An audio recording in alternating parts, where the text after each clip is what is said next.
Salut, bienvenue à la 8e partie. Nous avons vu que les matériaux simples de la Terre ont pu se former naturellement et tout simplement en molécules à la base de la vie. Mais nous devons encore nous résigner à pouvoir expliquer comment les premiers codes génétiques sont apparus. Vers 2,5 milliards d'années, c'est un nouvel éon géologique qui commence. Le troisième si l'on inclut l'éon adéen, parfois ignoré ou inclus dans l'Archéen. Le Protérozoïque se termine vers 540 millions d'années, soit tout juste avant les premières formes de vie que nous pouvons voir à l'œil nu. Voici donc l'éon du Protérozoïque, qui commence vers 2,5 milliards d'années et se termine vers 540 millions d'années. Le terme protérozoïque signifie avant les animaux. Vers 2,5 milliards d'années, la Terre a terminé sa phase formative et les plaques tectoniques vont continuer à se promener lentement en changeant la configuration des continents et des océans. Les premières cellules, donc les bactéries, les prokaryotes et les archées, dominent la scène depuis 3,8 milliards d'années, mais elles restent de cellules simples et le seul mode de reproduction est la mitose, qui consiste à faire une copie de tout le code génétique le plus fidèlement possible en divisant la cellule en deux. Un être humain qui visiterait la Terre à cette époque ne verrait pas grand-chose. La vie reste microscopique, c'est-à-dire à part les stromatolites où la coopération des cellules simples leur permet de s'accumuler en coopérant. Les stromatolites, qui faisaient exception au décor vers 3,5 milliards d'années, sont particulièrement abondants vers 2 milliards d'années et ils se retrouvent en colonies de stromatolites. Autrement dit, ce sont des colonies de bactéries. Ils forment de vastes récifs qui attestent bien du succès de leur coopération. En fait, leur déclin ne commencera que vers 1 milliard d'années.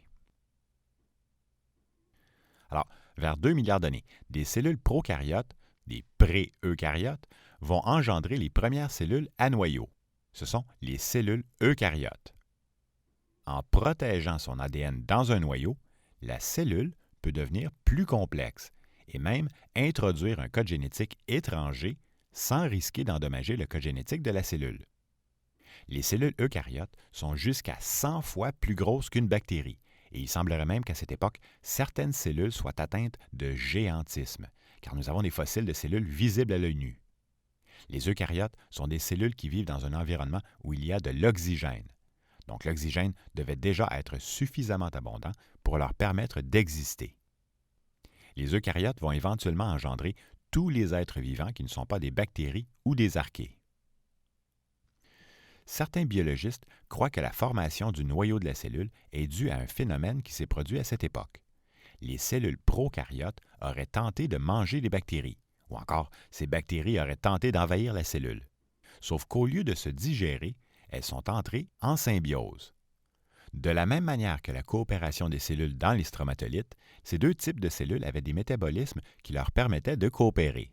Autrement dit, la bactérie mangée fournit maintenant la nourriture et l'énergie à la cellule qui l'a mangée. En conséquence, la structure interne d'une cellule eucaryote est devenue plus complexe que celle d'une bactérie. Une des bactéries qui s'est fait intégrer dans certaines cellules eucaryotes est nommée chloroplastes. Les chloroplastes sont responsables de la photosynthèse, c'est-à-dire où le gaz carbonique et l'énergie du soleil sont convertis en oxygène et en sucre. Alors, la formule chimique de cette opération est CO2 plus énergie donne O2 plus sucre. Les cellules qui sont entrées en symbiose avec les chloroplastes vont former leur royaume végétal. Ce sont les plantes. D'autres cellules eucaryotes sont entrées en symbiose avec des bactéries appelées mitochondries. Les mitochondries sont responsables de la respiration qui consomme du sucre et de l'oxygène pour produire de l'énergie et du gaz carbonique. Alors la formule chimique est O2 plus sucre donne énergie plus CO2. Certaines de ces cellules vont évoluer pour donner les animaux. L'homme fait partie des animaux et toutes nos cellules servent à nourrir leurs mitochondries qui, en retour, génèrent notre énergie. Depuis cette époque lointaine, la dynamique n'a pas changé. Chaque cellule humaine contient des mitochondries, mis à part quelques exceptions, et ces petites bactéries possèdent leur propre code génétique qui ne se mélange jamais avec le code génétique des eucaryotes. Les mitochondries se reproduisent à l'intérieur des eucaryotes et elles n'ont aucune raison d'en ressortir. même qu'aujourd'hui, les cellules eucaryotes servent d'environnement stable dans lequel les mitochondries peuvent continuer d'exister comme avant. Et cela pour toujours, ou presque. Bien sûr, il arrive que leurs codes subissent des mutations, mais dans l'ensemble de l'évolution, leur environnement à l'intérieur des eucaryotes ne change pratiquement pas. Les mitochondries ont intérêt à ne pas trop changer à leur tour.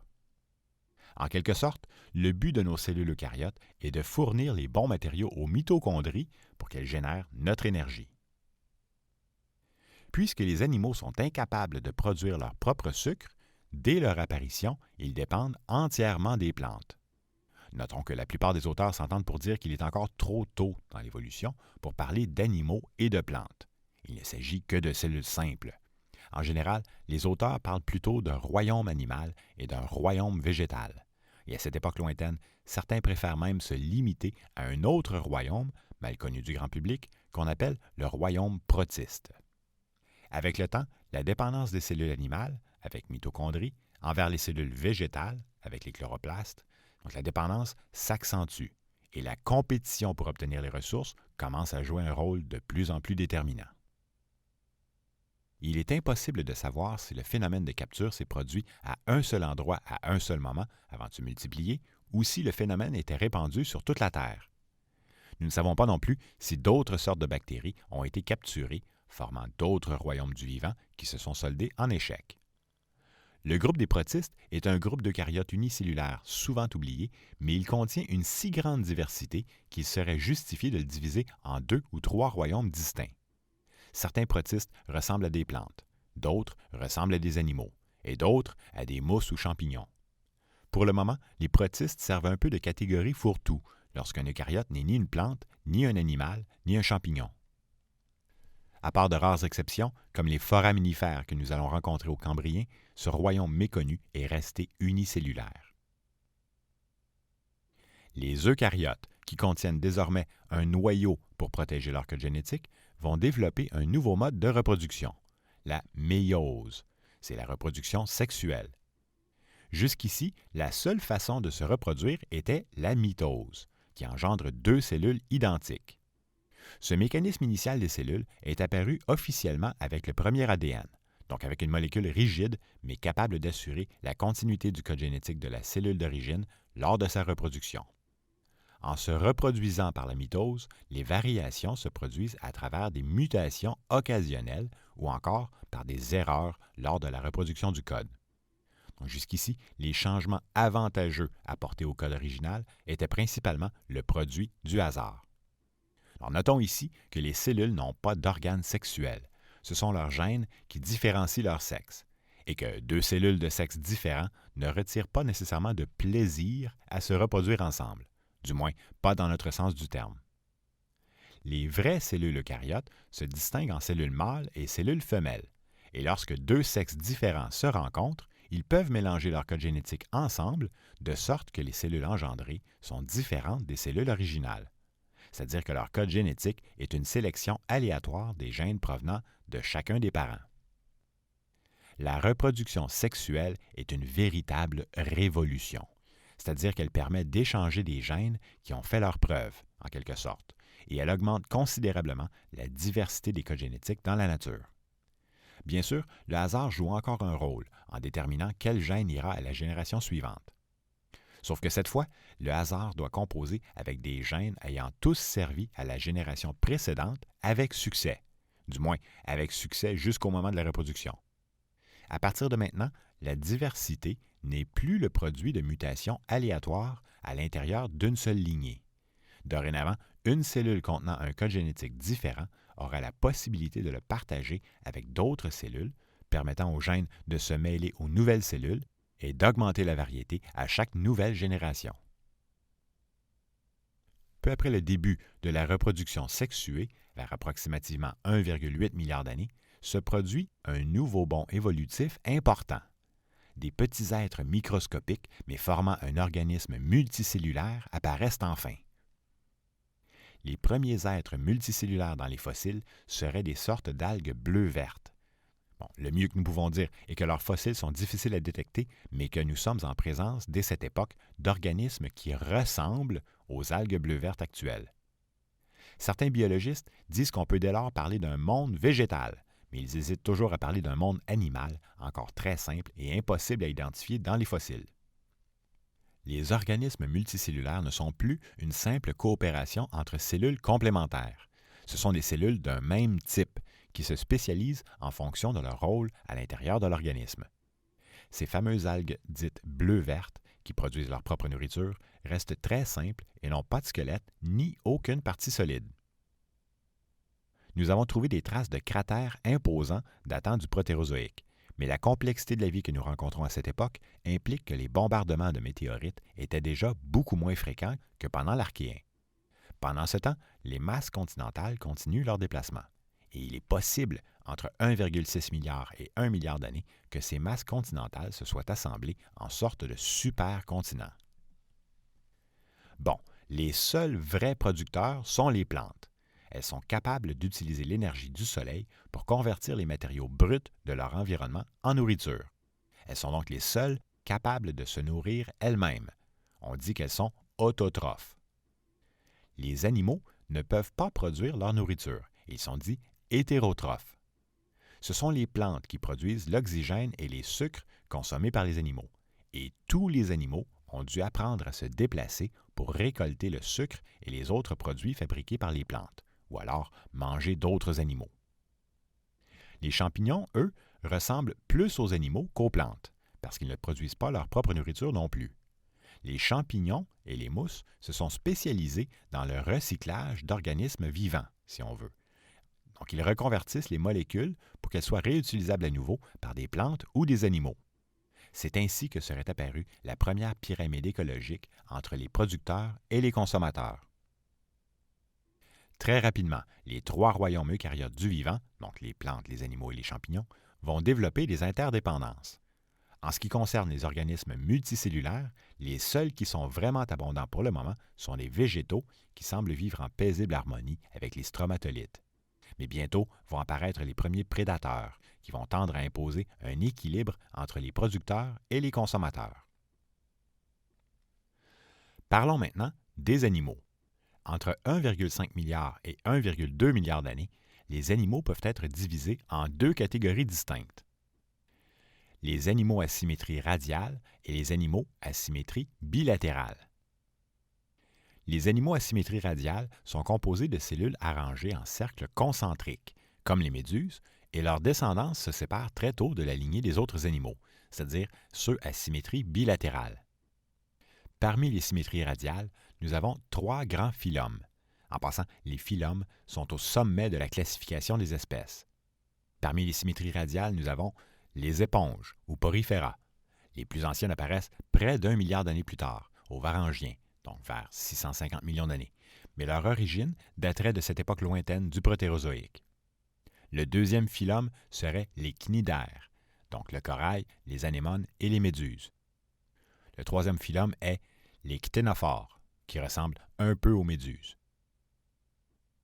Il semble que les animaux à symétrie radiale aient plus de facilité à grossir parce que les premiers animaux visibles à l'œil nu, mis à part la faune bizarre de l'édiacarien qui apparaîtra bientôt, seront des sortes de méduses. Aujourd'hui, les méduses utilisent une sorte de venin pour paralyser leur proie, et il est fort possible que la fabrication des premiers poisons ait commencé assez tôt dans l'évolution des animaux. Maintenant, les organismes à symétrie bilatérale ont un corps dont un côté est le reflet de l'autre. Par exemple, le côté droit d'un être humain est le miroir de son côté gauche. Avant 1 milliard d'années, il est impossible de diviser les animaux plus loin à cause de leur taille microscopique et à cause de notre difficulté à identifier leur forme dans les fossiles. Et c'est pour cette raison que les spécialistes hésitent encore à décrire les catégories d'animaux avant une certaine époque. En revanche, s'il faut choisir un moment pour distinguer les organismes radiaux des organismes bilatéraux, il faut placer cette date au beau milieu du Protérozoïque. Nous avons encore beaucoup de difficultés à détecter les fossiles du Protérozoïque, qui durent jusque vers 540 millions d'années. Mais nous savons aujourd'hui que cette période est en fait à la base de toute la diversité des espèces qui vont laisser d'innombrables fossiles au Cambrien, qui commencera vers 540 millions d'années, soit tout juste après le Protérozoïque. Pour le moment, les formes de vie sont trop molles pour laisser des empreintes qui leur ressemblent. Sans oublier qu'un même organisme pourrait laisser des empreintes totalement différentes les unes des autres. Tout ce que nous pouvons conclure en observant les fossiles est qu'il semble exister des animaux multicellulaires mous, sans pouvoir conclure sur leur diversité.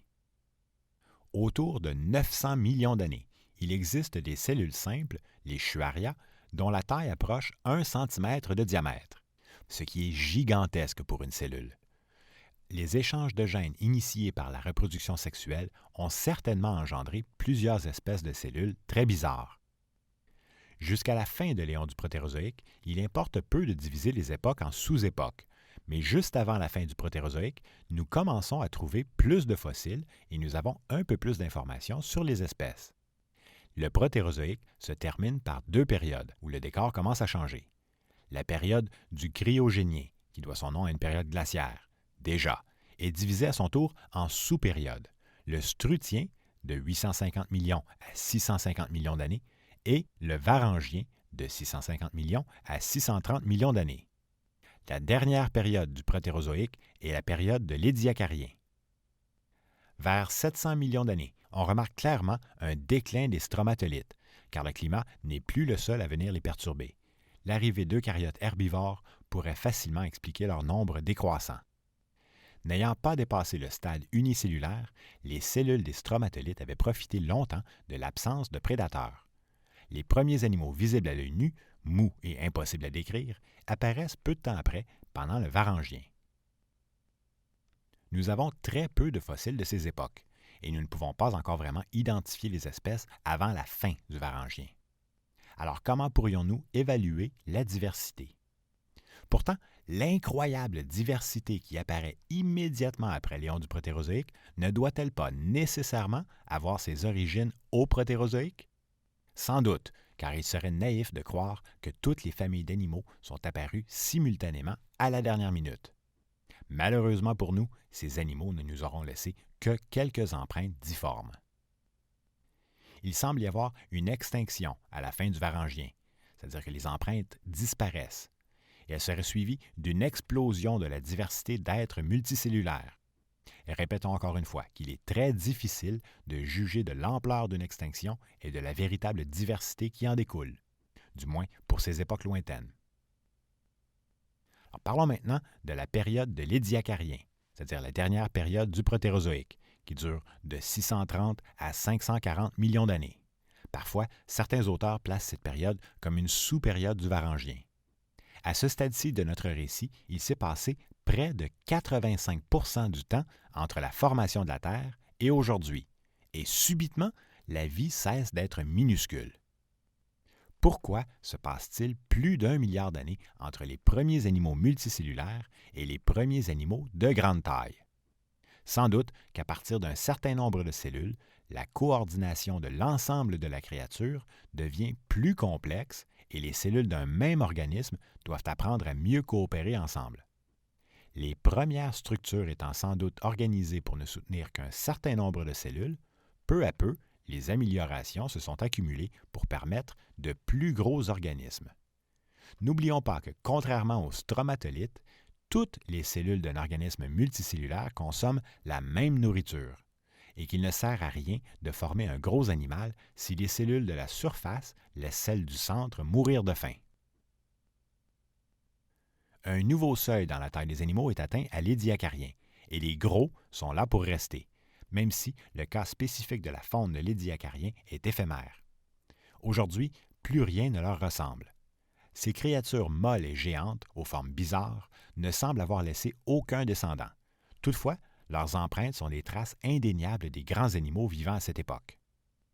Cette faune d'animaux mystérieux est si différente qu'elle est classée complètement à part. Impossible de savoir s'ils sont reliés aux organismes à symétrie radiale ou bilatérale.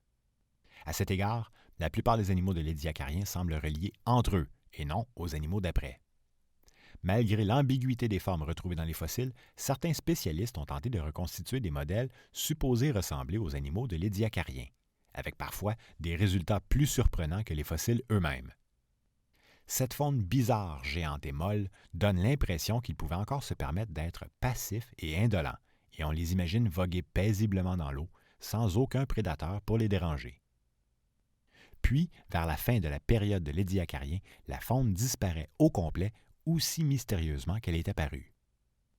Certains fossiles, comme Sprigina, ont une ressemblance frappante avec les symétries bilatérales, en nous donnant l'impression d'y voir une tête, un corps divisé en gauche-droite et une longue queue. Il n'est pas impossible que quelques-uns des animaux de l'Édiacarien soient des cousins des animaux du Cambrien. En fait, nous n'en avons aucune idée. À quelques reprises, au fil des millions d'années, nous assisterons à des extinctions soudaines d'espèces, emportant souvent plusieurs groupes en entier. Dans de très rares cas, nous avons des hypothèses sur la cause des extinctions, mais en général, les scénarios tournent autour des mêmes suspects sans que l'on puisse pouvoir trancher sur lequel est le vrai coupable. Alors, il peut s'agir d'un refroidissement du climat ou d'un réchauffement qui change l'environnement et entraîne des extinctions. Parfois aussi, indirectement, un réchauffement peut entraîner la fonte d'un glacier qui contient les grandes quantités de toxines accumulées dans la glace. Et lorsque le glacier fond, les toxines retournent dans l'eau et entraînent des extinctions localisées.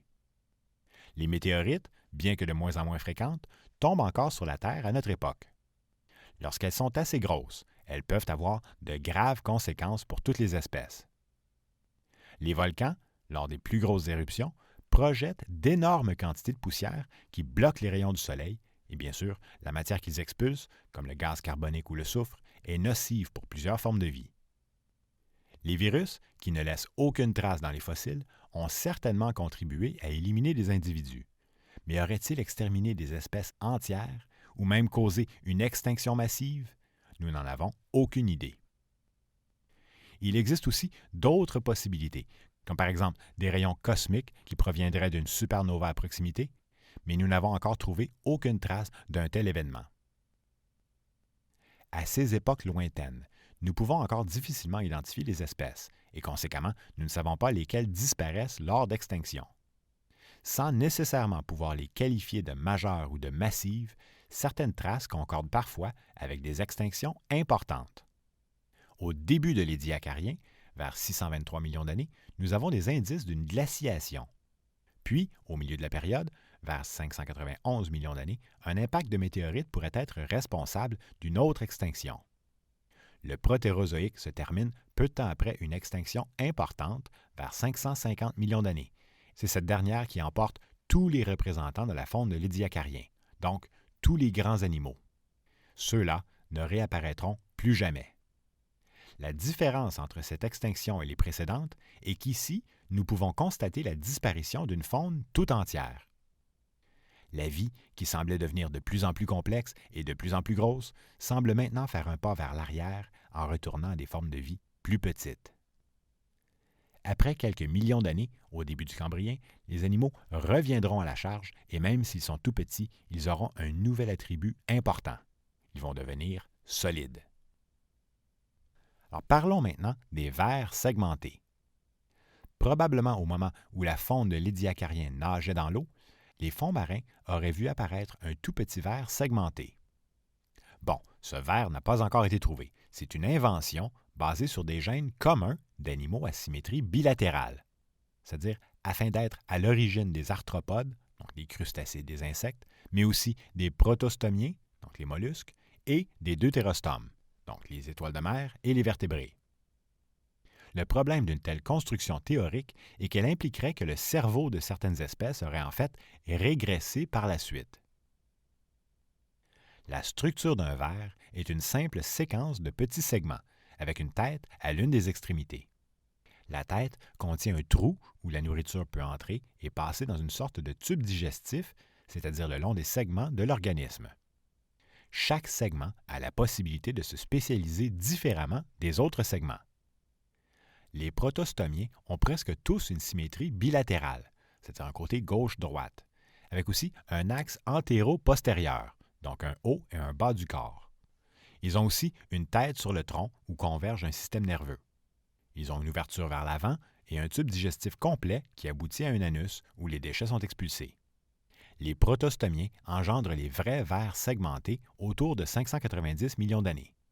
Ensuite, les mollusques, donc les palourdes, les pieuvres et les escargots, autour de 585 millions d'années, et les arthropodes, donc les trilobites, les crustacés, les araignées, les scorpions et éventuellement les futurs insectes, vers 575 millions d'années. Les brachiopodes, qu'on pourrait méprendre pour des mollusques, ne semblent apparaître qu'au Cambrien, et leur classification est parfois parmi les protostomiens, parfois parmi les deutérostomes. Pour le moment, les deutérostomes développent discrètement leurs segments et passent inaperçus dans les fossiles. Autour de 560 millions d'années, les méduses, à symétrie radiale, deviennent abondantes. Elles n'ont pas de sang, n'ont qu'un système nerveux primitif et n'étaient probablement pas l'espèce la plus originale dans la mer. Juste avant que le Protérozoïque se termine, se produit une extinction majeure où toute la faune de l'Édiacarien disparaît. Il ne restera que les autres animaux, restés petits jusque-là, car ici, tous les spécialistes s'entendent sur une chose. L'incroyable diversité qui apparaît subitement au Cambrien est due à l'apparition d'ossature, de coquilles et de carapaces. Et chacune de ces spécialisations prend du temps à développer. Le système nerveux est un réseau de cellules qui communiquent entre elles. Quels signaux envoie-t-elle? Lorsqu'une cellule est stimulée par un objet pointu, par exemple, elle envoie un pouls à sa voisine qui retransmet aussitôt le message à son autre voisine et ainsi de suite d'un bout à l'autre de l'organisme. En coordonnant leurs contractions, les cellules déplacent l'organisme vers des sources de nourriture en évitant les dangers. Alors, que dire du cerveau? Une cellule toute seule ne peut pas être un cerveau. Le cerveau, c'est un réseau de plusieurs cellules reliées à tout le reste. Alors, le cerveau semble être une adaptation exclusive au royaume animal qui doit se déplacer pour obtenir sa nourriture. En résumé, nous avons vu qu'au début du Protérozoïque, les petites prokaryotes forment un noyau pour protéger leur ADN et deviennent enfin des vraies cellules, donc beaucoup plus grosses que les bactéries, et que cette adaptation fut possiblement développée afin de pouvoir abriter des petites bactéries, comme les mitochondries dans le cas des animaux, ou des chloroplastes dans le cas des végétaux. Cette symbiose est à la base de tous les êtres vivants qui ne sont pas des bactéries. Tout au long du Protérozoïque, et encore aujourd'hui, grâce à la reproduction sexuelle, qui permet d'essayer de nouvelles combinaisons de gènes sans attendre une mutation aléatoire, la diversité augmente en flèche, et les interdépendances entre les végétaux, les animaux et les champignons s'accentuent. Le besoin de chaque molécule génétique est d'obtenir des matériaux de base pour fabriquer les autres molécules dont elle a besoin, sans oublier l'énergie absolument nécessaire pour permettre cette fabrication. Chaque cellule est organisée en fonction de ses besoins et elles se sont adaptées à le faire de mieux en mieux de génération en génération, et cela dans un environnement changeant. À leur tour, les premiers organismes multicellulaires ne faisaient pas exception à la règle. Toutes les formes de vie doivent constamment s'alimenter en ressources et en énergie pour maintenir leur structure. Sinon, elles meurent. Ceci explique cela. Après environ 2,5 milliards d'années de paisible coopération cellulaire, les stromatolites deviennent des proies faciles et sans défense pour les premiers brouteurs. Ils déclinent en laissant maintenant la place aux eucaryotes. À cet égard, la faune de l'Édiacarien semble être le dernier champ du cygne pour les formes de vie nonchalantes ou vulnérables. La disparition de cette première faune est la première extinction que nous pouvons véritablement constater. Mais quelle en était la cause? Nous n'en savons rien. Cela dit, l'évolution ne s'arrête pas là, et toutes sortes de petits animaux restés dans l'ombre jusqu'ici vont pouvoir reprendre le flambeau.